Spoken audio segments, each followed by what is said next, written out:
I get so aggressive with that fade out, man. Trying to crossfade Rah Rah Rasputin, the techno version, is apparently one of the more difficult tasks I've ever been faced with. So tonight, there's lots of stuff to talk about. Amy Coney Barrett at the SCOTUS, oral arguments. There's Trump gave us an update on the Iran war, and yeah, I'm an American. I'm a God-fearing American. I'm allowed to say Iran and not Iran. I'm, like I'm not gonna learn your silly little language with the way you pronounce vowels. Thanks for your Arabic numerals, but you can keep the rest, Bucko. So I don't know. The meat of this is I made the mistake, man. I thought yeah, we're gonna give up podcasts for the Holy Week, and we're gonna just listen to Tolkien audiobooks and reread the Silmarillion. And I got all the way through the Hobbit, and interesting. I listen to podcasts at like 2x for the most part, uh, and what I've noticed is everyone sounds exceptionally intelligent when you're listening to them at 2x. And I've become accustomed to that way of speaking, and I've been doing it for years, like even like 2016, listening to Ben Shapiro at 2x speed. It was the only way I found like a lot of podcasters tolerable, and then when you slow them down to normal speed or like listen to them live, you're like, huh. Kind of breaks the illusion for me a little bit. Like these guys don't sound as put together as I thought. This dialogue isn't as punchy. This doesn't scream Joss Whedon. It's just normal guys talking.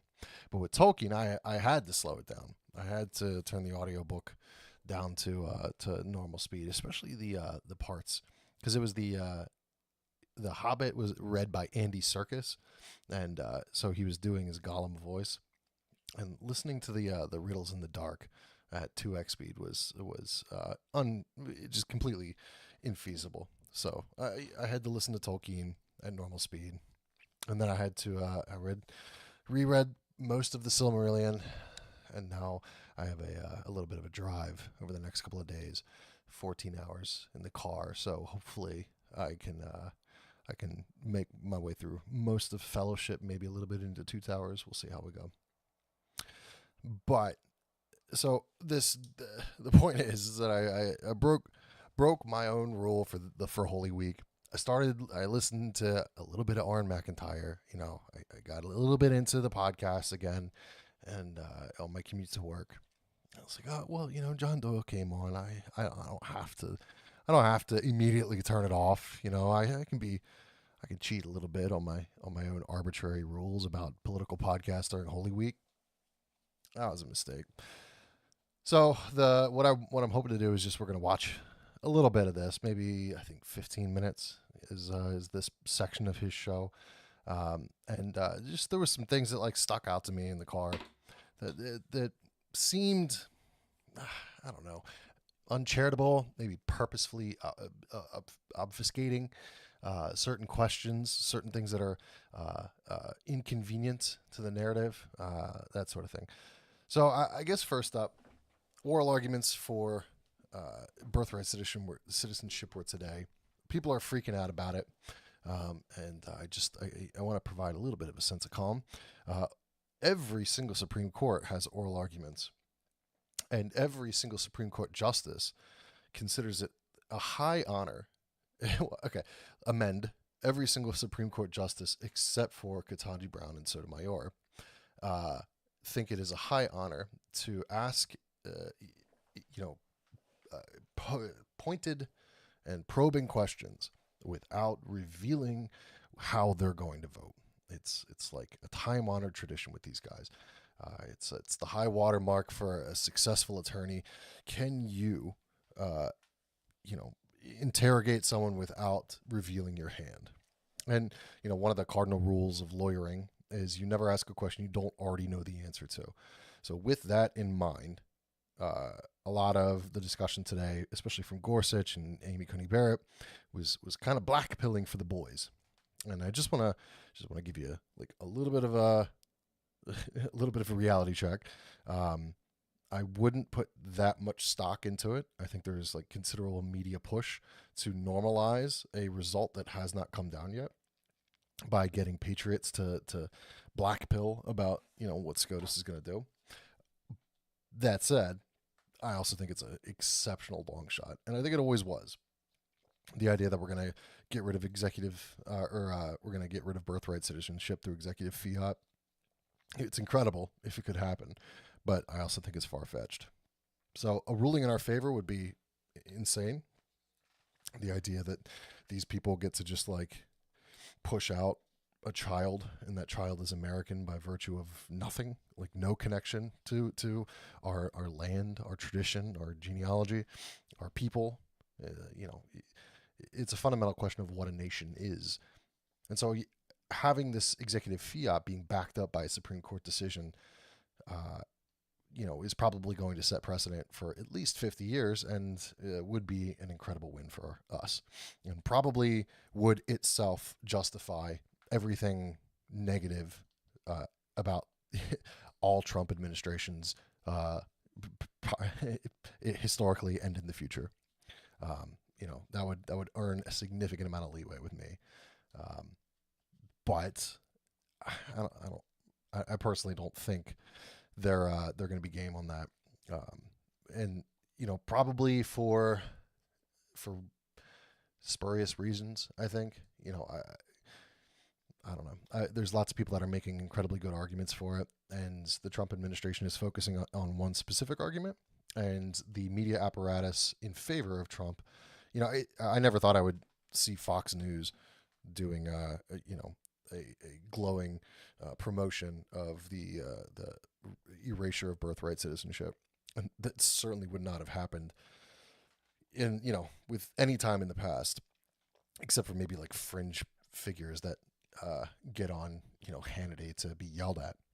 But there they are. I saw it today. Jesse Waters, in between asking an astronaut if the crew on Artemis 2 were given dehydrated water, like powdered water, so that it didn't get them all wet, which I thought was hilarious.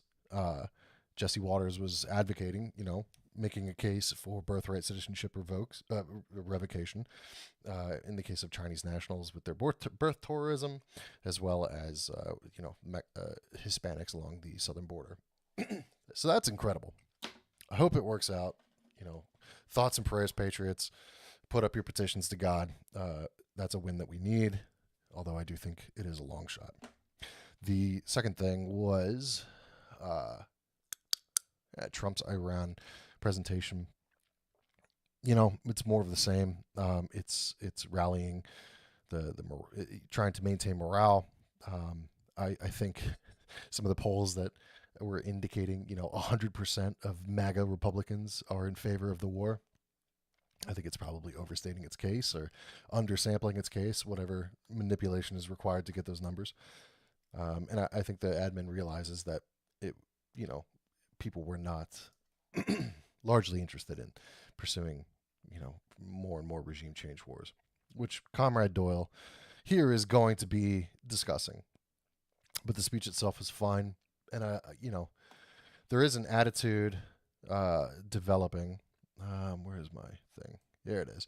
There's an attitude developing in the admin and in right-wing Republican conservative politics of this idea that America is top dog, and the other countries need to kind of shape up and play the game. So, advocating that if you guys want oil, you're gonna have to come and help us take care of the strait. Not the worst idea. The only thing that is gonna kind of suck about that is that the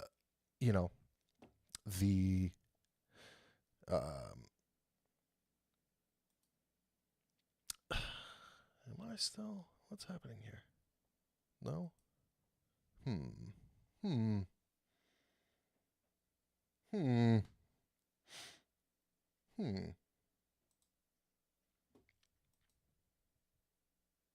Oh, okay. I guess it's still working. It just hasn't updated. Whoops. Anyway, yeah. So the only downside for that is going to be the economic hurt that we're all going to be feeling because of oil prices, and that's not great. So be ready to tighten your belts a little bit.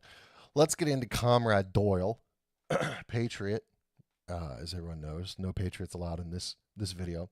And he's starting off, I believe he's going to be playing a quick video of Marco Rubio. And he's making the case he's trying to steelman the arguments against the war, against this idea that America has no benefits. There's nothing we have to gain for being in this conflict. All of the upsides are for Israel, and Israel is the reason that we went, is the prime motivation for our involvement in Iran. And he's trying to steelman that case and make a case against it. And we're going to be just kind of pausing and providing a little bit of positive feedback for Comrade Doyle, for Arch Patriot Doyle. So I first want to play a video from Big Mark, wherein he describes like what the United States is actually seeking to achieve with Epic Fury, with our military involvement in Iran. Then I want to kind of go through what I think the U.S. has to gain from it, what I think Israel has to gain from it, and kind of just keep a little bit of score there, since right now the position is that the U.S. has nothing to gain. Literally, this is the position, and please let me know if I'm misrepresenting it. This is how I understand it presently. The United States has no real interest getting involved in a military conflict with Iran, especially the one that we are presently involved in with Iran. Insofar as we do have that involvement, it is only because the United States government, and particularly President Trump, has been pressured into doing this. Maybe that's because of threats against his life. Maybe it's because of freaking blackmail. Whatever it may be, this is an illegitimate happening which is occurring at the expense of the American people, who, because Iran is very scary and very sophisticated and all of their elites are extremely competent, actually poses a unique threat to us and is going to be able to push back more than a Venezuela, more than, whatever other country we've played around in before. Now, I'm going to need you to suspend the fact that we already know that that has not been the case, and we've completely destroyed much of their military capacity and wiped out all their leadership, and they're not doing very well. Ignore that while I continue to articulate. So there was a couple things there, right? The case was good, I think. I would assume that I have my own personal issues, but I would assume the majority of people who are capable of articulating it in an objection to the Iranian conflict are basing their objection on the fact that it is not our issue, right? We have no business doing anything in the Middle East, really. Kind of a generalized vibe of protectionism, of isolationism. Like, it's not our bag. We've been in the Middle East for 40 years. Like, why are we still playing around in there? That's a perspective. I think where he's adding a little bit of colorful equivocation is the idea that the response from Iran was a heavy consideration in the calculus for most people. I don't think most people cared what, really thought about what Iran would do. I mean, obviously they're going to fight back, you would assume, to some extent. But I don't, in my circles, I certainly don't remember seeing a whole lot of output about Iran having, ICBMs and they're going to nuke Chicago and and it's going to be World War III. Like, there was a thought there might be some entanglement issues with BRICS nations. Like, this might spiral into a wider conflict with an already engaged Russia. Or there could be economic ramifications from China, who's experiencing Asia's having a pretty significant, oil shortage right now. So there's certainly room for a wider geopolitical analysis when it comes to like the consequences for a war in Iran. But I don't remember anyone being, apoplectic about the thoughts of, widespread reprisals. Not, and to kind of downplay the existing reprisals, fog of war, AI, all that stuff. Like, it's impossible to kind of know exactly what's going on. But we do know that there's been significant military infrastructure losses, right? We know that they've taken out radar, they've taken out, harmed to the point of, I guess disabling somewhere between 10 and 13 bases along our sphere of influence in the Middle East. So there has been significant reprisals from a military's perspective, not necessarily in the loss of American lives, which, thank God, but definitely in our ability to seemingly engage war outside of our mobile Navy platforms. Articulate what is the opposition to all of this.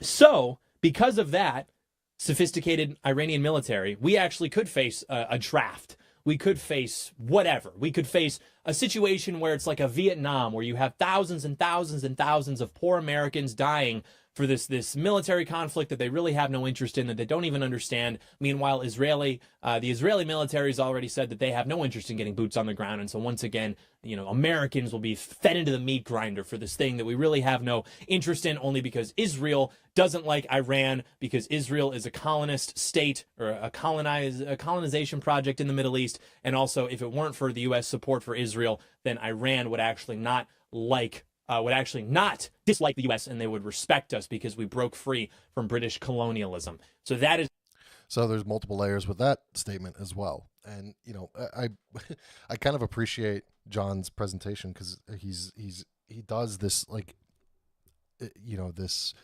Zoomer speak equivocation so well.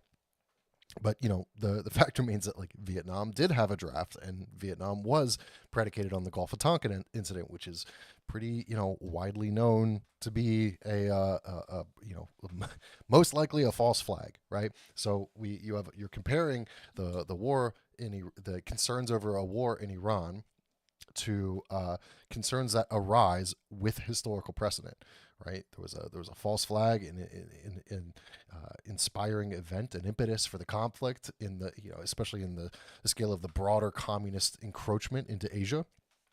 There was significant public backlash to the idea of the war, and they went ahead with it anyway. And then there was a draft.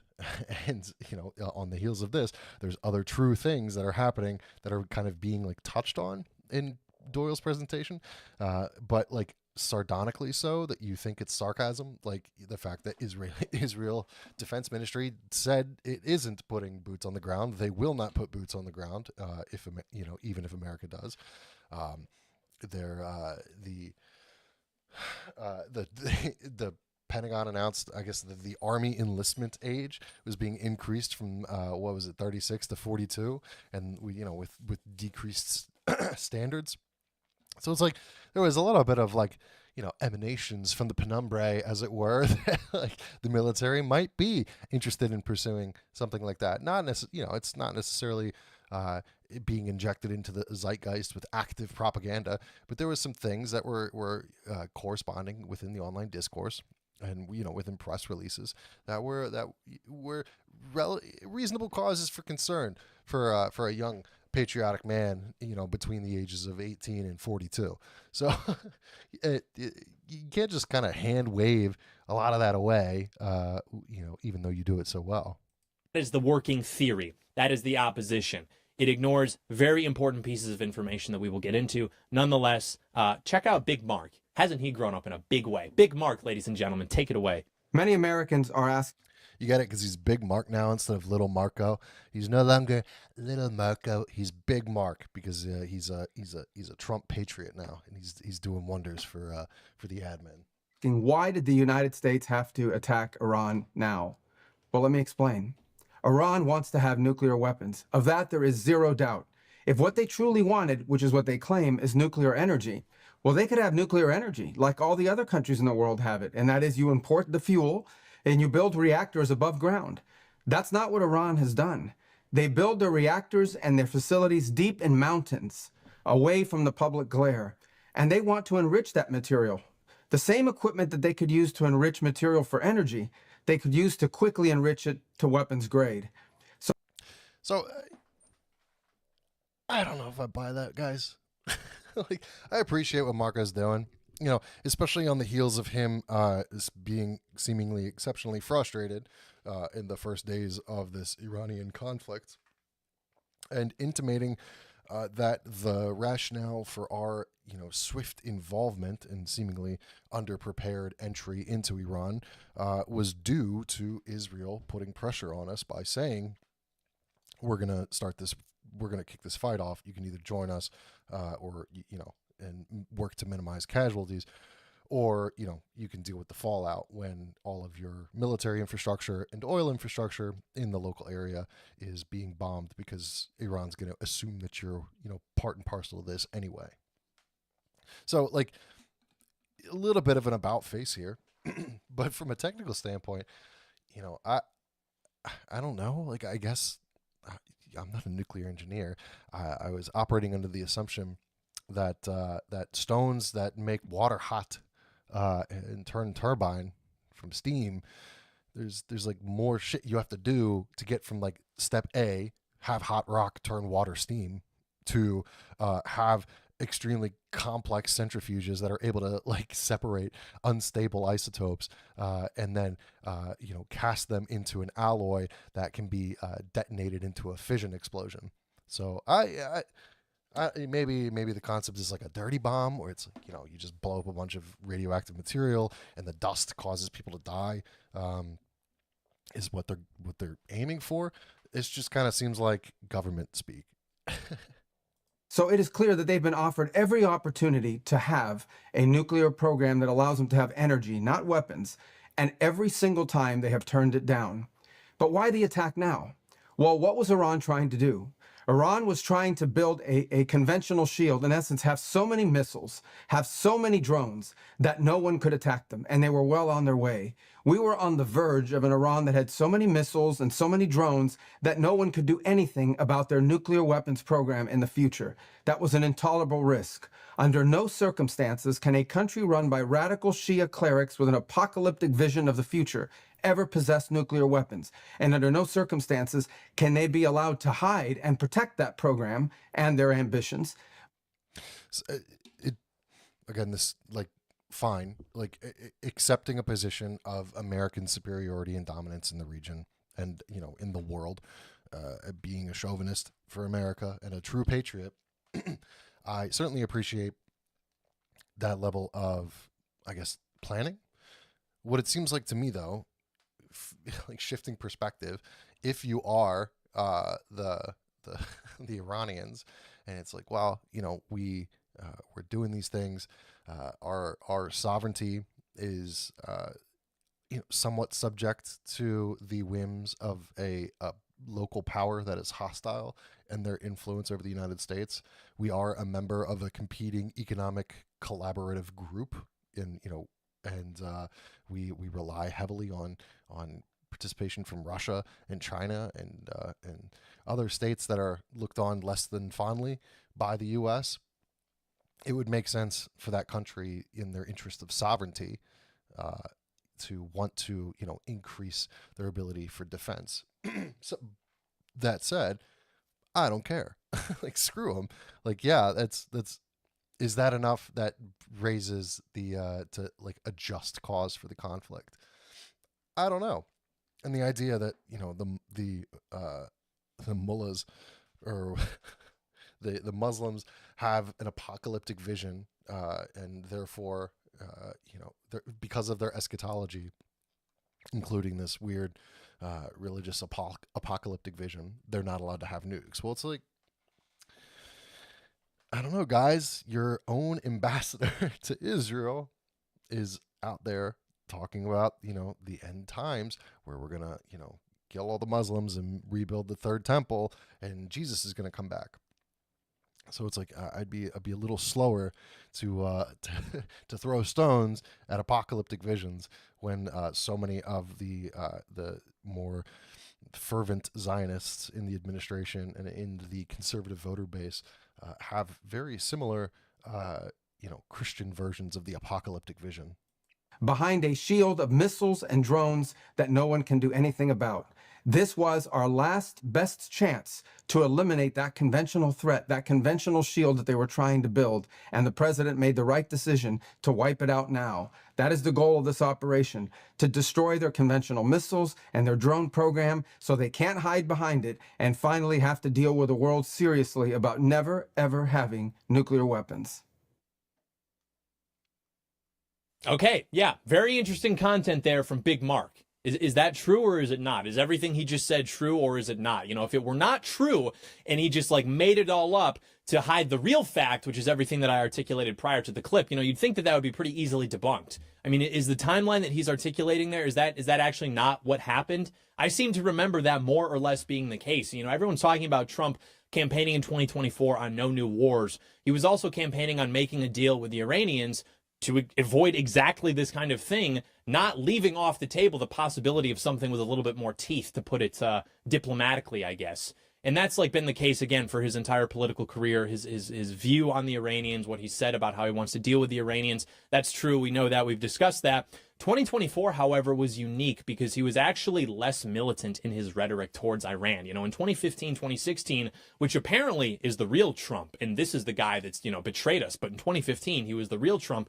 In 2015, Trump was saying that we should blow Iranian ships out of the water if they get too close to our guys. He was saying I was going to bomb the shit out of them. That was like the guy that everyone was cheering for then, which, I mean, I think those are very valid positions. In 2024, that is when he was telling Bibi Netanyahu to go F himself because of how he congratulated Joe Biden after the 2020 election. That is when Trump was saying, you know, we want to make a deal with Iran. We want everybody to succeed. Meanwhile, his opponent, Kamala Harris, who I'm told would be based in Red Pilled, actually, she was the one who in 2024 was saying that the Iranian regime has American blood on our hands, or on their hands. It's the greatest threat that we have in the world is the Iranian regime. Not exactly very, you know, dove-like rhetoric from.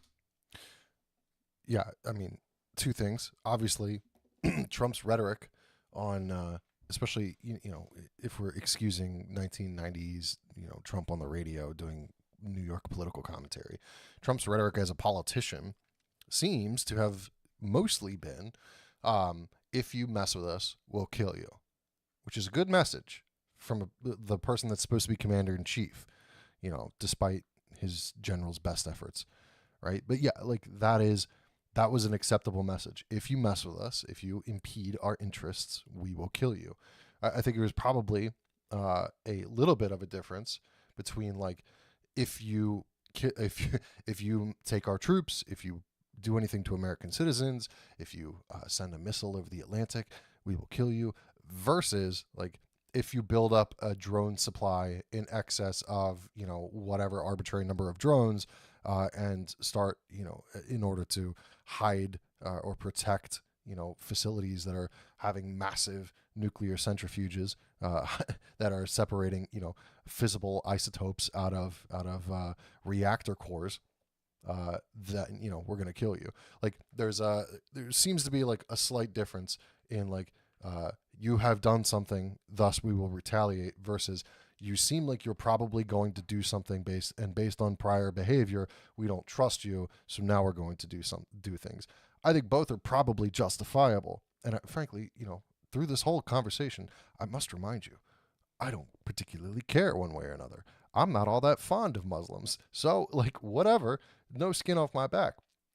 The problem is like you're trying to make a reasonable case for the right wing, you know, objections to the conflict in Iran, and you know, I think it's a little uncharitable to compare those two from the Harris campaign. But in any case, like when we're, and also like if Kamala Harris, you know, was the war hawk, was the Zionist, right? You know, we have to take out these objects of terror and all this stuff. You know, doesn't that just kind of it's kind of a backhanded, you know, substantiation to the notorious captive dreamer tweet, right? With Zionists you win. Like wouldn't that just be Kamala positioning in the similar way to the current plan truster, you know, commentariat?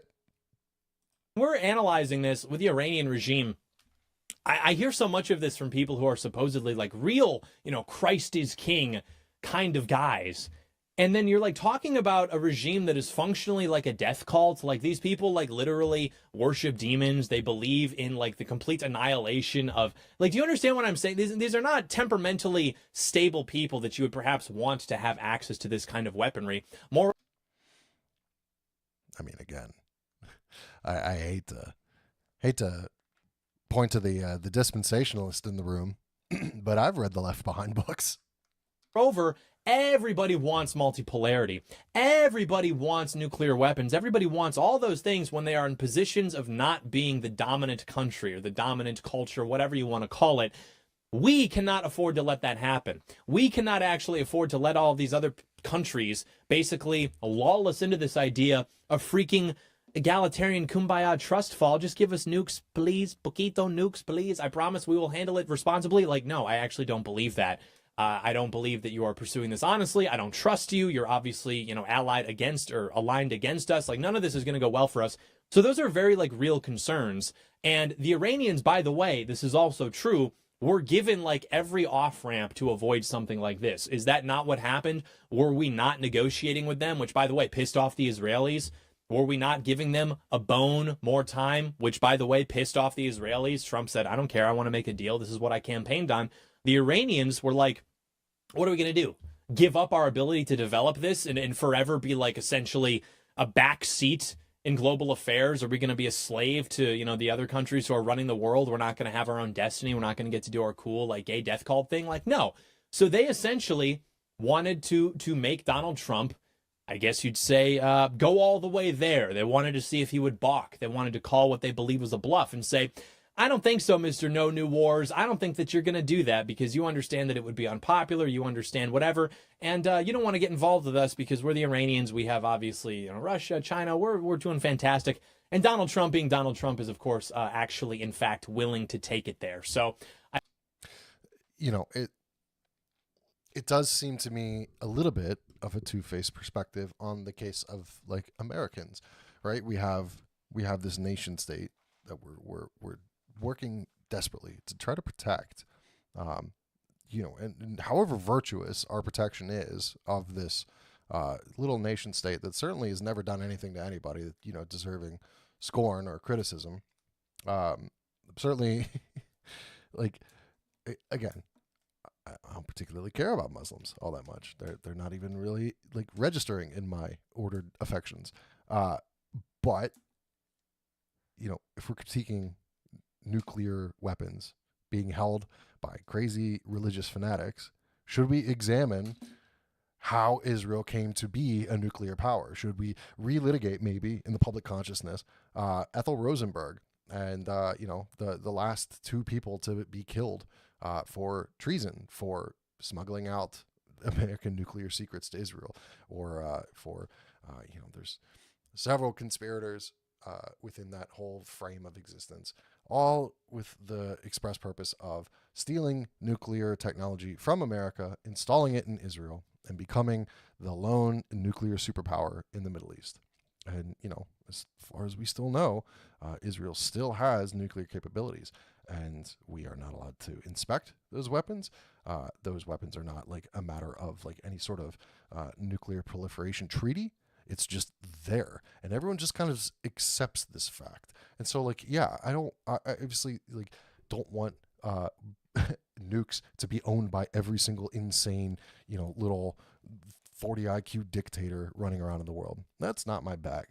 However, I do think it, like, you know, it would be a little more genuine of an ask if you were to say, like, hey, Muslims, we don't want you guys having nukes. We don't even want you having drones or bombs. Can you just, like, grow freaking, you know, beans for your hummus or something? Like, plant chickpeas. Like, that'll make you happy. Just plant chickpeas and have goats, and you can make hummus and cheese. And Israel, we're going to take your nukes away.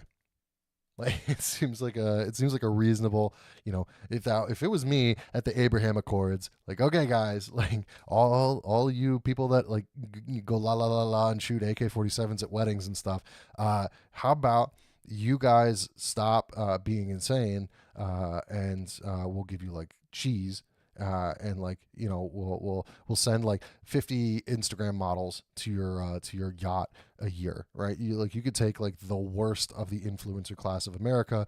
You can have them, whatever. You can we'll strip them of citizenship and we'll deport them to Dubai and the Emiratis, and y'all can have fun. In exchange, Israel, you can continue to do your thing.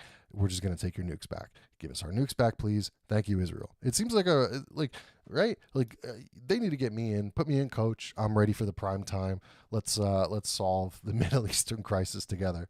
I think that is like more or less big picture kind of what we're seeing. Again, there are U.S. interests, there are Israeli interests, but I think that when we keep score and kind of see, you know, this was objectively sort of something that was going to have to be dealt with at some point, because you've got a country which is building up their deterrence systems precisely so that we could not interfere with their ability to actually construct this kind of weaponry. We do not want them having that kind of weaponry. That is not within the interests of the United States. That does not make the world a safer and more stable place. I don't give a shit about how the Israelis feel about it. It has absolutely nothing to do with it, actually. So anyway, the reason we're talking about this now, you know, we talked about Joe Kent. He resigned from his position as National Counterterrorism Center Director on March 17th. He, of course, said that he could not be involved in sending boots on the ground. Not that his position had literally anything to do with that, nor would he have had the power to do that. Nonetheless, he says he's resigning because of epic fury, which is only happening due to pressure from Israel and its powerful American lobbies. So in other words, this current war with Iran is actually just... And I'm fairly confident that Joe Kent is probably correct in that assessment. I'm also extremely disappointed in guys like Joe Kent. There's this idea that we're going to be raising the public awareness through abdicating power, and it's a total conservatard way of dealing with politics. You know, you guys, you're going to have to shovel the shit to get to power. You're going to have to pretend. You're going to have to play the ball. You're going to have to, you know, schmooze and elbow rub and kiss ass to a bunch of insane psychopathic people. And the hope is that you can do that without losing your principles entirely. The hope is you can keep your own nose clean, play the game the way people want. You know, you can offer a compliment or something, you know, here and there to some people that are probably total trash. But in doing so, the idea is you maintain a seat at the table. And I've heard the objection, well, Kent was ousted from all the committees, like Trump wasn't taking his calls, he was not in the White House. Like, okay, for now, right? If you don't think like they're if the Mark Levin, Laura Loomer stars don't fade from their incessant insanity all the time, screeching, howling yentas, crying out in pain as they strike you. If you don't think Trump tires of that and starts making calls around the office like, hey, who's got a better idea than these freaks? You don't think you know, someone in a position like Joe Kent might have been able to play ball? Yeah, especially if his direct superior's husband is out making sexy little videos of him with fake prosthetic titties on. You don't think there might be like an opportunity for someone to be tapped as the director of the national intelligence, whatever? Anyway. Just a war for Israel. There are no U.S. interests in this conflict. He articulated that in the letter. We've discussed that. Again, this is in contrast to previous statements that he had made more recently than Trump even. In any case, we're not going to relitigate that here. I am interested in the Israel angle. You know, did Israel and its domestic lobby actually push us into a war that otherwise we would not have gotten involved in?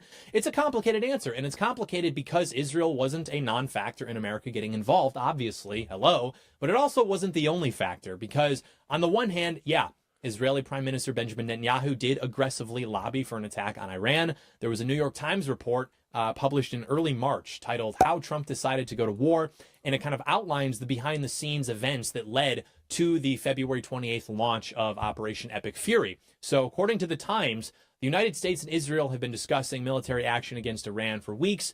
That makes sense, given, you know, you've got the nationwide protests erupting in Iran in late December. I'm sure the heads of state from like every country that hates Iran were looking at those protests and thinking like, okay, this is interesting. This might be a good Patriot opportunity. The Iranian regime, however, was able to repress those protests. You know, they killed apparently anywhere from... The alternative version of that would probably be they tried a CIA, you know, and spy game color revolution in Iran, and it didn't work, whether it's through, you know, direct government intervention of violence or through the fact that, I don't know, maybe liberal democracy just doesn't hit as hard with Muslims. Who knows? But you know, my assessment would be it's probably a color revolution that they were trying, and it probably didn't work. And you know, now they're panicked, and Israel is operating off of a very panicky timeline because, neuroticism. From thousands to tens of thousands of people. It was pretty brutal. And so by mid-January, the protests had died down. And so Trump was like, now what? It's self-sustaining. I don't know what to do. So the United States had recently resumed negotiations with Iran over the nuclear program. But the Times is saying that Bibi, of course, was not a big fan of that. And so on February 11th, he flew to America and he waltzed right into the Oval Office, and he was trying to basically convince Donald Trump to stop pursuing a diplomatic solution to the Iranian nuclear question. And apparently, do you think there was any, I don't know, white Anglo-Saxon Protestants in those negotiations representing their country? Or do you think it was mostly like, I don't know, guys named Kushner negotiating with Iran? Do you think I was maybe taken as like not a great sign for good faith negotiations with the United States? I don't know. It seems odd that they would, if making a precondition of continuing negotiations, insist that someone like J.D. Vance be a part of it. Now, obviously, they could probably just be playing for time or, trying to play for public sentiment. But it seems like if we're talking about negotiations, there needs to be people that are acting in good faith. And frankly, I don't think any actor in this entire negotiation was really acting in good faith. Doyle's going to go on to talk about how Iran was playing for time and jerking Trump's chain and trying to call his bluff, and the Americans were. I would argue that there was probably some game of telephone between the American negotiators and what the expectations were, and how the expectations were actually conveyed and perceived, and it was difficult for the American delegation to present a clear picture of a path forward, and Israel's out there just frothing at the mouth like, wow, Hezbollah. I don't have any faith that anybody in that room was a patriot. Okay. As far as I'm concerned, not a single patriot at those Iranian negotiations representing America. Apparently they talked for 3 hours. They're discussing the prospect of military action, when that would happen, the possibility of Trump even reaching a deal with the Iranians. Beyond that, it's anyone's guess what was discussed, but we do know a few days later, Trump publicly began to express doubts regarding like a diplomatic solution with the Iranians. He said he was frustrated with like this talking that ultimately led nowhere. It's reasonable for him to have. Which is one of the more endearing things about Trump. Like if you've ever had business dealings with Middle Eastern people or Israelis, it's a constant.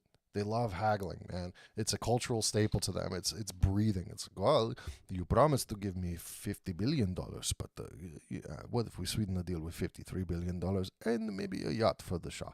No yacht for the Shah. Okay. Well, what if it's a small speedboat? And he could do that forever because Middle Easterners love nothing more than haggling. Felt that way given his 10 years in politics, given his billion years in real estate making deals. Like, I understand perhaps why he would feel that way.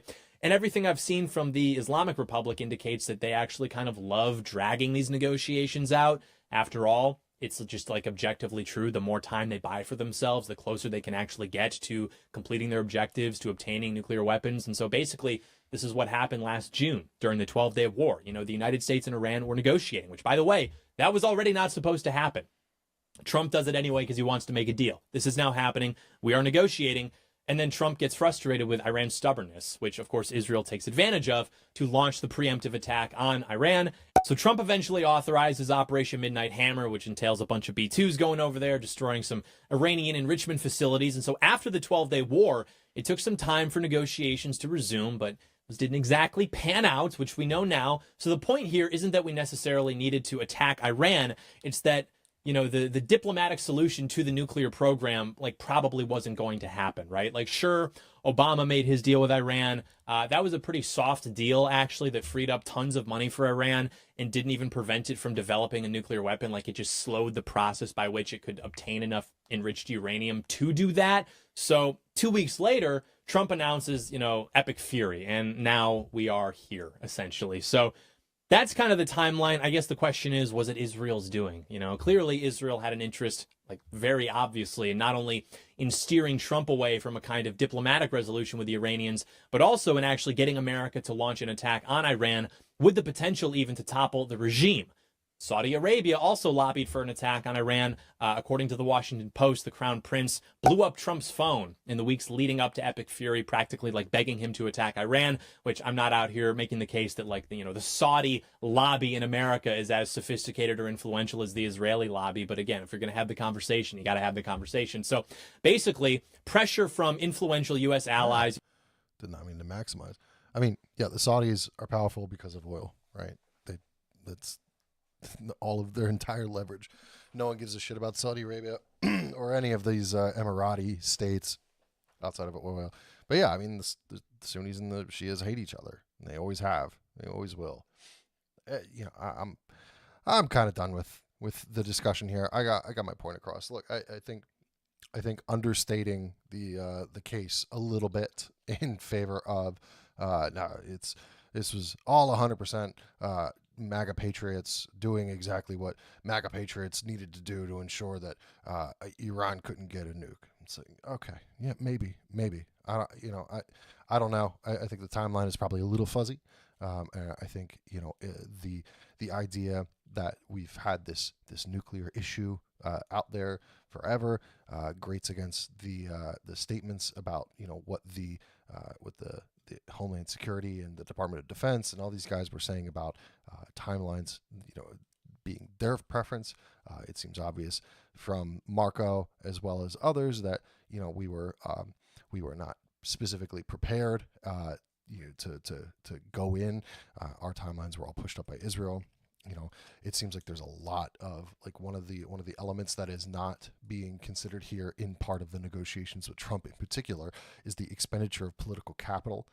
I think we've seen 2 months effectively where political momentum has seemingly arrested, and Trump definitely needs domestic policy wins to get back the base and the independence to some extent. I think the Patriots were like, okay, fine. If we have to go knock them back to the Stone Age a little bit, or at least to the Steam Age, they can have like some steam paddle boats, maybe like a diesel truck. But yeah, definitely no nukes. Let's knock them back a peg. Fine. MAGA Patriots all the way. I think the prolonged conflict and the economic entailments of it, and the unforeseenability of Iran to actually shut down the Strait of Hormuz have been significant public issues that Trump is going to have to figure out a way to assuage before midterms with public policy wins. So in that vein, here's hoping the Supreme Court rules in our favor with birthright citizenship, with all things. Maybe Obergefell get flipped over. Patriots in control. Let's do what it takes, man. All right, I've been going for about an hour. I love you guys. Let me play you out a little bit. I'm just gonna play you out. Nope, not that.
Good night, folks.